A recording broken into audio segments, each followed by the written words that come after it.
সবাই কেমন আছেন? তো আমি চলে আসলাম আমাদের পাশের একটা গ্রামে। তো এটাকে বলা হয় বাইলারহানিয়া। তো খুলনা জেলার কয়রা থানার সুন্দর একটি গ্রাম। অনেক সুন্দর এই যে খাল, আর খালের দুই ধারে কিন্তু পিচের রাস্তা। আর এই খালে যে পানিটা আসে এটা কিন্তু নদী থেকে পানি আসে। আর এই পানিটা কিন্তু অনেক নোনা পানি। তো এই খালেও অনেকে গোসল করে এবং তাদের প্রয়োজনীয় যে কাজগুলা আছে সেই কাজগুলা এই খালের মাধ্যমে তারা সেরে নেয়।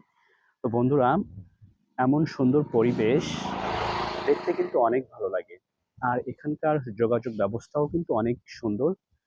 আহ আর এখন গ্রামের প্রতিটা বাজারে, প্রতিটা মোড়ে কিন্তু সব প্রয়োজনীয় জিনিস পাওয়া যায়। তো গ্রামের বাড়িটাও কিন্তু একটু খোলামেলা, নেটের বেড়া। তো বন্ধুরা, গ্রাম মানেই সবুজে ভরা। তো সবাই ভালো থাকবেন, সুস্থ থাকবেন। আল্লাহ হাফেজ।